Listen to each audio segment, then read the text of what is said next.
This is the pH scale we'd looked at in the first part of the video. The acidic nature increases as we move towards the left, and the basic nature increases as we move towards the right. Higher the concentration of H+ ions, lower will be the pH. And lower concentration of H+ ions will imply higher pH value. The pH scale basically tells us the strength of an acid or a base. The P in pH stands for potens, which means power or potential in German. We can understand it as the power of H+ ions. More the number of H+ ions, more acidic it'll be. Usually, a paper impregnated with the universal indicator is used to measure the pH. Before we understand what a universal indicator is, we need to have a basic idea of what indicators are. Substances which show the acidic or basic behavior of other substances by changing in some way are known as indicators. These are some of the common types of indicators. As the name suggests, indicators obtained from natural sources are called natural indicators.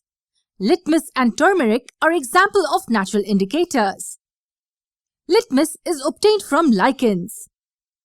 If you remember, an acid turns blue litmus paper red and a base turns red litmus paper blue. Substances which change their smell when mixed with acid or base are referred to as olfactory indicators. Onion and vanilla are examples of olfactory indicators. Paste or juice of onion loses its smell when added with base. It does not change its smell with acid. And the smell of vanilla vanishes with base, but its smell does not vanish with an acid. Do you know where they are used? They are used to ensure the participation of visually impaired students in the laboratory. Interesting, isn't it? What are synthetic indicators? Indicators that are synthesized in the laboratory are known as synthetic indicators. Phenolphthalein and methyl orange are two examples of synthetic indicators. Phenolphthalein is a colorless liquid and remains colorless with acid but turns pink with a base. Methyl orange is originally orange in color and turns red with acid and yellow with base.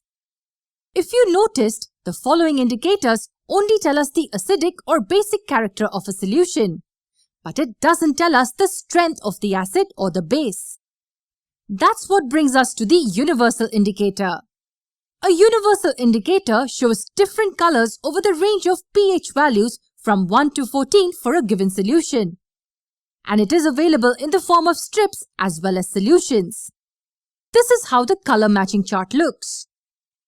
pH value from 0 to 6 show acidic nature, and pH values from 8 to 14 show basic behavior. And a pH of 7 shows it's purely neutral. Let's see what colors some of the most common substances result in. Do you know the acid that forms in our stomach? Yes, gastric acid. It has a pH of about 1.2. And that tells us how acidic it is. Lemon juice has a pH of around 2.2 to 2.4. What about coffee? It has pH of about 5. It's weakly acidic. Distilled water has a pH of 7. Totally neutral. And human blood has a pH of about 7.3 to 7.5. Baking soda has a pH of around 8.3, which tells us that it's weakly alkali. Household ammonia has a pH of around 12.